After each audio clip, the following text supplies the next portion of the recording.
이 시간 우리 공동체 고백하고 말씀 나누도록 하겠습니다. 우리는 세상에 부름받은 주의 백성들입니다. 우리는 하나님의 거룩한 자녀로서 이 땅의 모든 죄악을 멸하시고 승리하신 예수 그리스도를 믿습니다. 우리를 구원하신 하나님의 사랑과 우리를 인도하시는 거룩한 성령의 능력을 믿으며 우리는 세상을 향해 믿음으로 다스리고 승리할 것을 선포합니다. 아멘. 아멘. 오늘 주님이 우리에게 주신 말씀은 요한복음 3장 16절부터 21절까지입니다. 요한복음 3장 16절부터 21절까지입니다. 한 절씩 교독하시겠습니다. 하나님이 세상을 이처럼 사랑하사 독생자를 주셨으니 이는 그를 믿는 자마다 멸망하지 않고 영생을 얻게 하려 하심이라. 하나님이 그 아들을 그를 믿는 자는 심판을 받지 아니하는 것이요 믿지 아니하는 자는 하나님의 독생자 이름을 믿지 아니하므로 벌써 심판을 받은 것이니라. 그 정죄는 이것이니 곧 빛이 세상에 왔으되 사람들이 자기 행위가 악함으로 빛보다 어둠을 더 사랑한 것이니라. 악을 행하는 자마다 빛을 미워하여 빛으로 오지 아니하나니 이는 그 행위가 드러날까 하며 진리를 따르는 자는 빛으로 오나니 이는 그 행위가 하나님 안에서 행한 것임을 나타내려 함이라 하시니라. 아멘. 아멘. 우리 옛 시절에 제가 어렸을 때요, 동네나 학교 근처의 구멍가게 또는 길가에서 사 먹던 군것질이 있었습니다. 기억을 떠올려 보면요, 줄줄이 사탕, 그리고 또 이런 것도 있죠. 네거리 캔디 들어보셨나요? 쫀득이, 이거 되게 맛있던 기억이 납니다. 그리고 월드컵 지포, 아십니까 이거? 이 맛을? 그리고 설탕을 녹여 만든 달고나라고 불렸던 뽑기, 기억하시죠? 제가 어렸을 적 70년대는 이런 간식들이 많았고요, 그 다음의 세대들은 조금씩 차이가 있겠죠. 이런 군것질은요, 근데 실제로 영양가가 많지는 않습니다. 지금 보면 이 외에도요, 일명 불량식품이라고도 불렸던 군것질들도 왜 그리 맛있던지요. 아마도 그 이유가 그 추억이 주는 맛의 향수 때문이 아닌가 싶습니다. 실은 요즘 간식들과 비교하면요, 그 종류나 영양가에 정말 차이가 크죠. 요즘 간식들이 훨씬 좋습니다. 자, 그런데 생각해 볼까요? 예전에 70년대에 군것질 먹던 세대가 이제 부모가 된 40년이 훌쩍 지난 지금에요, 자기 자녀들에게 얘야, 아빠 엄마가 먹던 간식이 최고야, 아빠 엄마가 먹던 간식이 정말 제일 좋은 거야, 이렇게 얘기할 부모가 있을까요? 아마 없을 겁니다. 특별한 추억 이벤트가 아니고선 말이죠. 그럼 왜 지금은 예전에 그렇게 맛있게 먹던 군것질을 자녀들에게 선뜻 주지 않는 것일까요? 그건 다른 이유가 없죠. 더 좋은 것이 있는데, 더 좋은 것을 맛봤는데 이전의 것을 권할 이유가 없기 때문입니다. 그러나 여전히 어떤 부모가요, 40년 그 과거 향수에 젖어서 자녀들에게 늘 그 군것질만 이렇게 먹인다고 한번 생각해 보십시오. 오늘 본문의 메시지가 강력하게 언급하는 것이 바로 여기에 있습니다. 그것은요, 하나님은 모든 인생에게 그 어떤 것도 비교할 수 없는 가장 최고의 선물인 예수님을 우리에게 주셨다는 것입니다. 그런데 사람들은요, 그 반대로 최악을 사랑했다는 겁니다. 본문의 19절은 이렇게 증언하죠. 그 정죄는 이것이니 곧 빛이 세상에 왔으되 사람들이 자기 행위가 악함으로 빛보다 어둠을 더 사랑한 것이니라. 이 구절은 빛이 미래에 올 것이라는 얘기가 아닙니다. 이미 빛이 왔습니다. 빛이 또한 지금 계속해서 비치고 있습니다. The light has come. 이것이 빛이 세상에 왔다는 의미입니다. 그런데 사람들은요, 세상에 온 그 빛, 그리고 세상을 그 비치는 그 빛보다 더 어둠을 사랑하고 어둠을 쫓아간다는 말씀을 하고 있는 것입니다. 그러면 왜 빛보다 사람들은 어둠을 사랑할까요? 사람들은 생각합니다. 어둠이요, 자기의 죄를 감출 수 있다고 말이죠. 그래서 20절에 이렇게 말씀하시죠. 악을 행하는 자마다 빛을 미워하여 빛으로 오지 아니하나니 이는 그 행위가 드러날까 하며, 그 행위가 드러날까 하여 사람들은 어둠을 벗하고 살아갑니다. 교만은 교만과 벗하고요, 거짓은 거짓과 벗합니다. 그리고 죄악의 행위들은 그 죄악과 벗하며 사는 삶, 이것이 인간의 본성입니다. 그래서 바울은요, 에베소서 2장 2절에서 3절에서 인간의 본성을 또 다음과 같은 말로 표현합니다. 그때 너희는 그 가운데서 행하여 이 세상 풍조를 따르고 공중의 권세 잡은 자를 따랐으니 곧 지금 불순종의 아들들 가운데서 역사하는 영이라. 같이 읽을까요? 3절은 전에는 우리도 다 그 가운데서 우리 육체의 욕심을 따라 지내며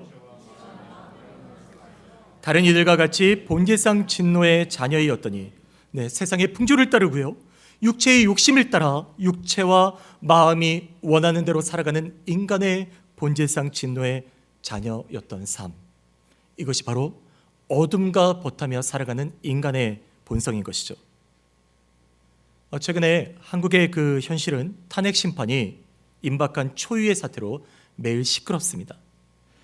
이렇게요, 세상의 법정도 불의와 죄에 대한 심판을 내리는 것이 마땅하다고 여기죠. 죄의 유무나 죄의 가중이나 종류에 따라 형벌이라는 심판의 대가를 치르게 되어 있습니다.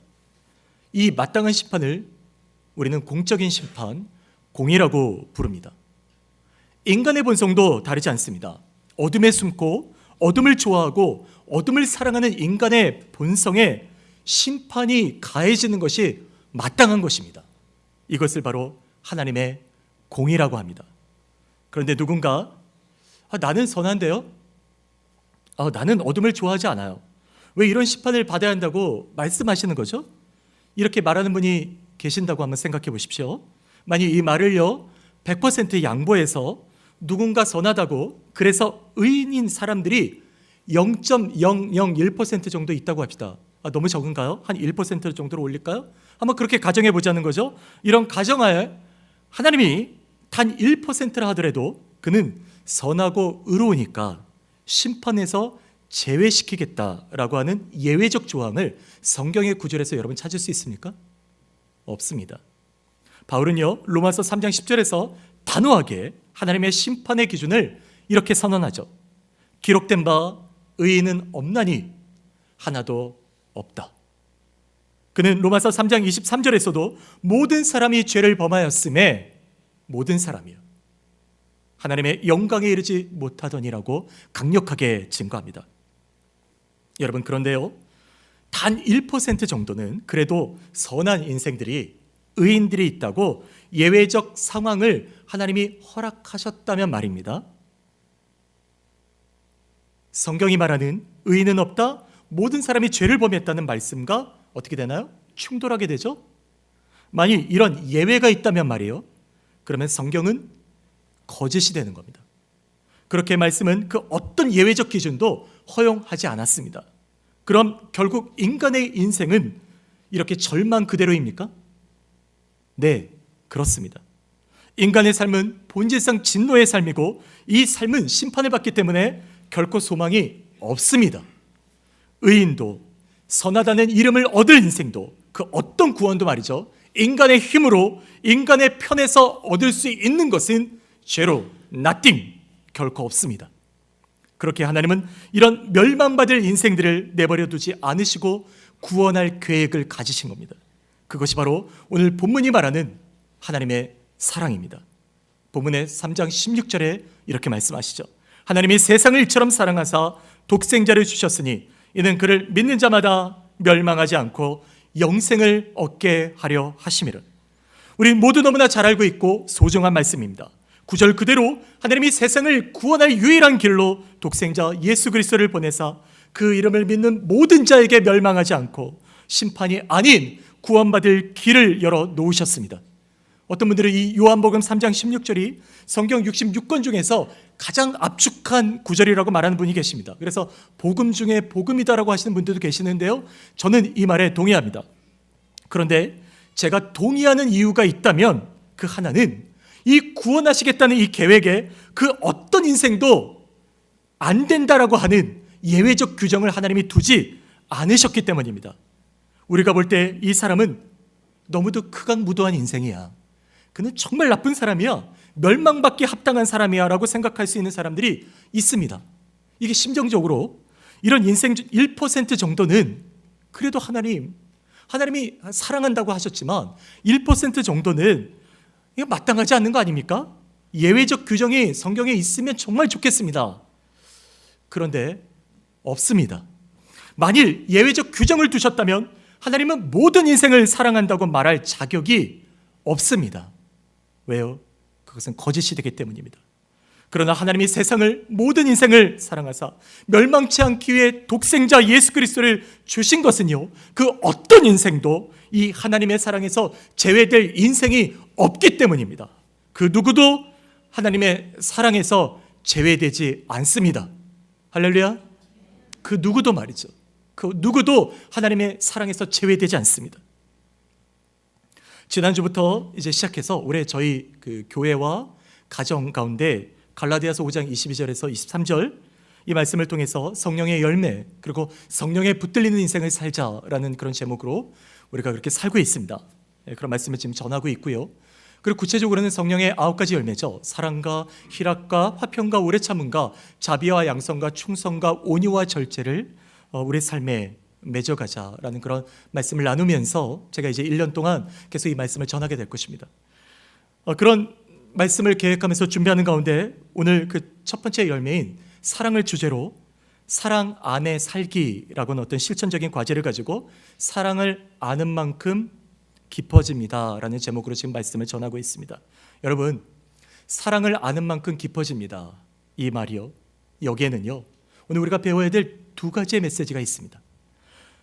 잘 기억하셔야 됩니다. 이 2가지를 우리의 삶에 적용했으면 좋겠는데요, 그 첫 번째, 사랑을 알라는 것입니다.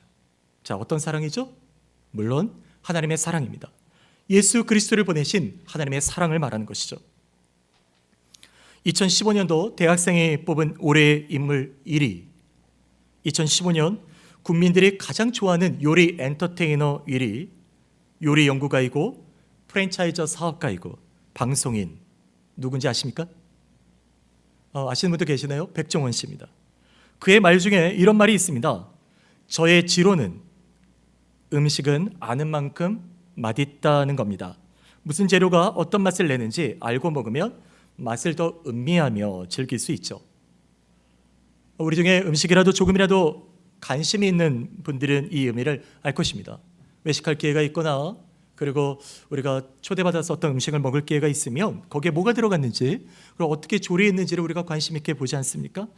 관심이 있으면 알게 되고요, 또 알게 되면서 음식의 맛은 더 나아지죠. 여러분, 사랑도 같습니다.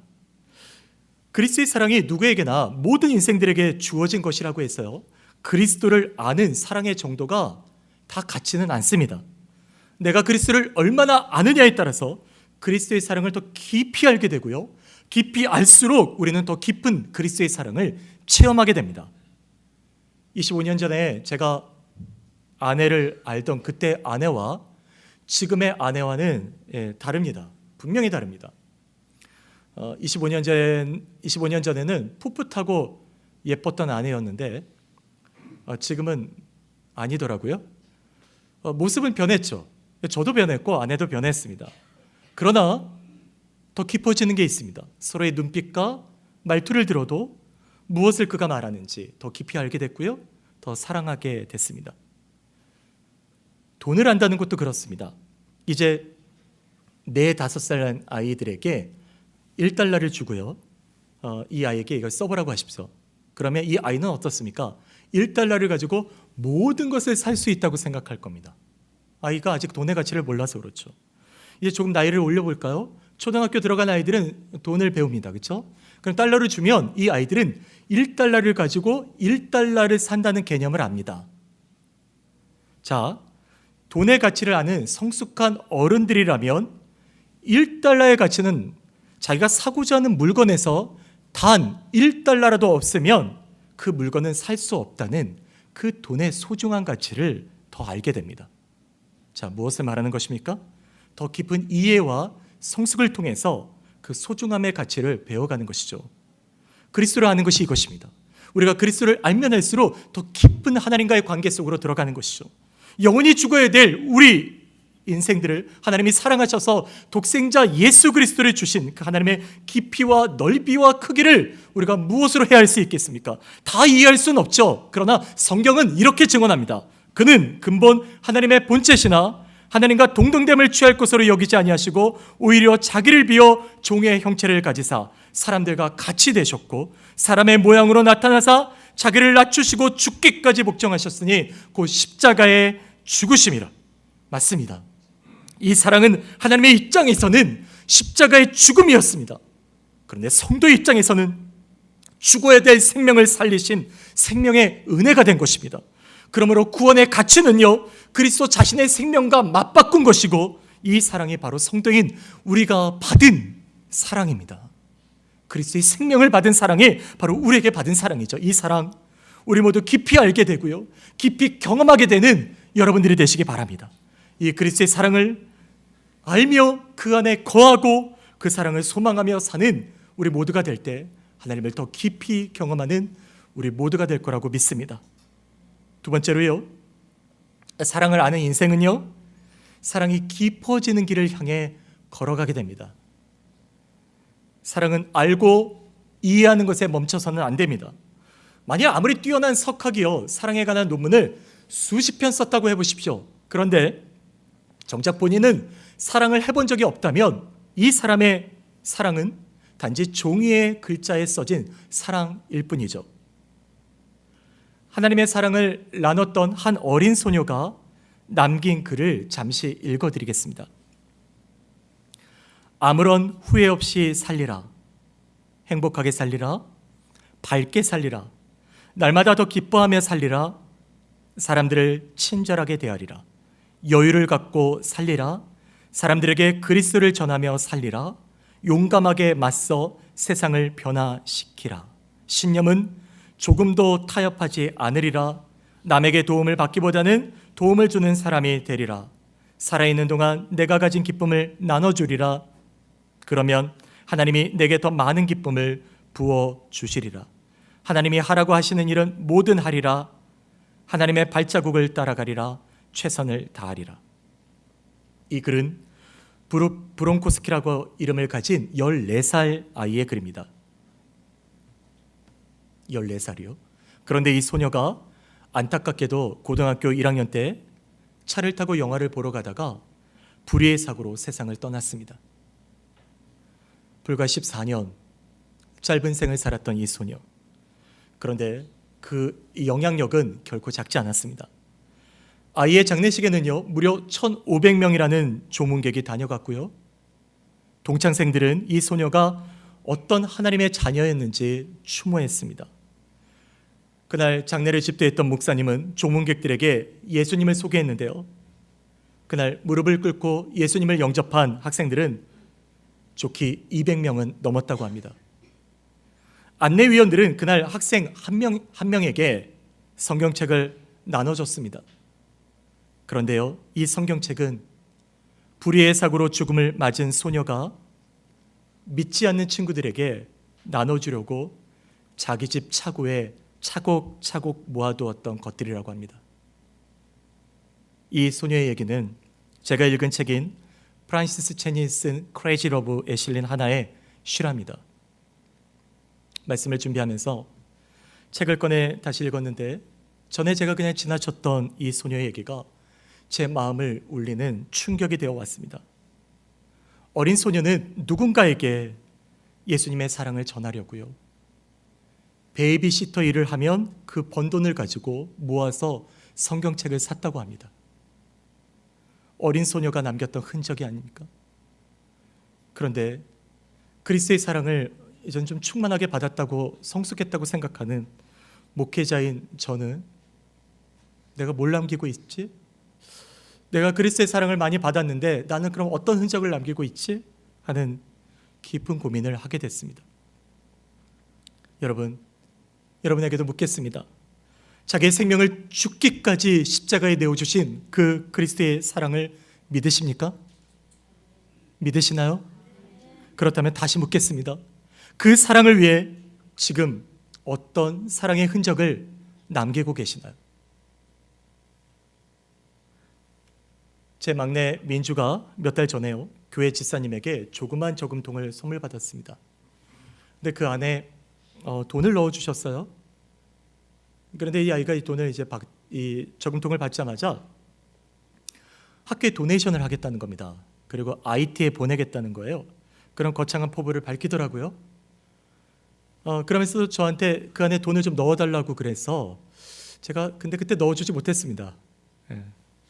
누군가를 위해서 돕겠다는 그 마음을 가진 아이가 되긴 했지만, 한편 마음에서는 받은 돈을 다 도네이션 하겠다니 왜 아이가 다 퍼주지, 이런 생각도 했습니다. 그런데 이렇게 생각하는 제 자신이 얼마나 우습던지요. 아이가 다 퍼준다는 것을 얘 이렇게 얕지 못할까, 어리석다고 생각했던 제 자신 때문입니다.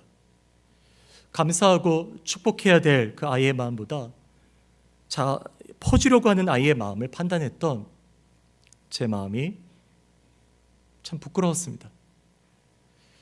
받은 사랑을 그대로 나눠주는 것, 그리스도의 사랑을 받은 사랑을 나눠주는 것, 그건 바로 프란시스 첸이 쓴 제목처럼 Crazy Love, 미친 사랑입니다. 그런데 이 미친 사랑을 아무런 조건 없이 그리스도가 우리를 위해 주셨습니다. 그리스도가 우리를 위해 자신을 다 죽기까지 우리에게 사랑을 주셨습니다. 우리 모두가 이 사랑을 하지 않겠냐고 지금도 우리를, 여기 앉아있는 우리 모두에게 지금 부르고 계십니다. 우리 이렇게 사랑하지 않겠냐고 지금도 이 부르심에 right now 지금 우리가 응답할 수 있는 우리 모두가 되기를 바랍니다. 여러분, 우리가 이런 사랑을 받은 삶을 우리가 어떻게 나누며 걷고 있는지를 한번 생각해 보면서 말씀을 마무리할 텐데요. 우리가 이 사랑을 잘 실천하지 못하게 하는 경계해야 될 것들을 여러분과 함께 나누고 싶습니다. 우리가 이것을 조금이라도 하려고 한다면 사단은요, 이렇게 과거의 우리의 그 옛 성품, 옛 자아를 자꾸 충동질해서 뭐 그런 걸 해, 뭐 그런 걸 할 필요가 있겠어? 너 그냥 잘 살잖아. 너 그냥 그렇게 살면 돼 라고 우리를 자꾸 속이려고 합니다. 그들의 전략을 프란시스 첸이 쓴 크레이지 러브에 소개한 그 미지근한 그리스도인 프로필의 몇 가지만을 말씀드릴 텐데요. 오늘 내 삶과 비교하면서 주님의 사랑 안에 거하려는 결단과 깊은 주님과의 교제가 있는가를 한번 생각해 보셨으면 좋겠습니다. 미지근한 그리스도인이라 썬데이 크리스천이다. 헌금과 기부는 여유 있을 때만 한다. 하나님보다 타인의 이목에 신경을 쓴다. 구원보다 벌을 받지 않는 것이 더 중요하다. 감동은 받지만 실천은 하지 않는다. 미지근한 그리스도인이란 목숨을 다해 하나님을 사랑하지 않는다. 이웃을 조건적으로 사랑한다. 하나님을 향한 모험보다 안전한 삶을 산다. 하나님을 의지하지 않는다. 그리고 믿지 않는 사람들처럼 산다. 여러분, 이 10가지를 점검하면서 혹시 여러분의 그 자아가 뭔가 충돌하는 것처럼 느끼십니까? 갈등이 있으세요? 그러면 내면에서 이렇게 싸운다면 두려워하지 마십시오. 또한 그 갈등 때문에 뒤로 물러나게 하지 마십시오. 만일 조금이라도 여러분 안에 이런 부딪힘이 있으십니까? 그렇다면 그건 성령님이 여러분 안에서 그리스도 안에 거하라고, 그리스도의 사랑 안에 머물라고, 그리고 그 그리스도 안에 사랑 안에 거해서 더 깊은 열매를 맺게 하시라고는 그런 하나님의 역사하심이 있기 때문입니다. 여러분의 그 갈등이 있다면 여러분 그것으로 붙들고 우리가 기도하게 되길 바랍니다. 어린 14살의 소녀가 하나님이 받은 사랑, 그게 뭔데, 내가 하나님의 사랑으로 살겠다고 얘기했던 것처럼, 그리고 그 아이들에게 자기가 그 받은 용돈을 모아서 성경책을 나눠줄 그 꿈을 가졌던 것처럼, 오늘 내가 그리스도의 사랑을 받았다면 그 사랑을 나눠주기를 시작할 수 있는, 많지 않아도 됩니다. 너무 거창하지 않아도 됩니다. 조금이라도 내가 나눌 수 있다면 그 그리스도의 사랑을 나누기를 지금 결단할 수 있는, right now, 다른 때가 아니라 지금 조금씩이라도 결단해서 그리스도 앞에 나갈 수 있는 우리의 그리스도를 향한 깊은 사랑의 결단이 시작되기를 바랍니다. 이것이 바로 주님과 연애하는 것입니다. 여러분, 주님과 연애하는 거 다른 게 아니에요. 주님이 받은 사랑을 그냥 표현하는 겁니다. 그리고 그 사랑을 이제 시작하는 겁니다. 갈등이 있어도 좋습니다. 내가 전에 그렇게 살았다고 해도 좋습니다. 그러나 그 갈등은 성령님이 우리 안에서 역사하셔서 우리가 그리스도 안에 머물고 그리스도의 사랑 때문에 열매를 맺게 하시려는 하나님의 사랑의 작업입니다. 여러분, 믿고 우리가 붙들고 주님 앞에 나아가는 우리의 모든 그리스도인이 되시기를, 성도님들이 되시기를, 오늘 예배 함께 참여 우리 모두가 되기를 주님의 이름으로 축복합니다. 기도하시겠습니다. 살아계신 하나님, 참으로 감사합니다. 하나님, 오늘 그리스도의 사랑 안에 머물며 그 받은 사랑을 이제 한 발자국 더 나누어 주며 살아갈 수 있도록 하나님, 우리가 받은 그 그리스도의 그 미친 사랑을, crazy love, 그 사랑을 우리가 나눌 수 있는 성도들이 되게 하여 주시고, 머물지 않게 하여 주시고, 뒤로 물러가지 않게 하여 주시고, 앞으로 더욱더 나아갈 수 있는 우리 모든 성도들이 되도록 역사하여 주시옵소서. 주님의 함께 하심을 믿고 감사드리며 예수님의 이름으로 기도드립니다. 아멘. 아멘.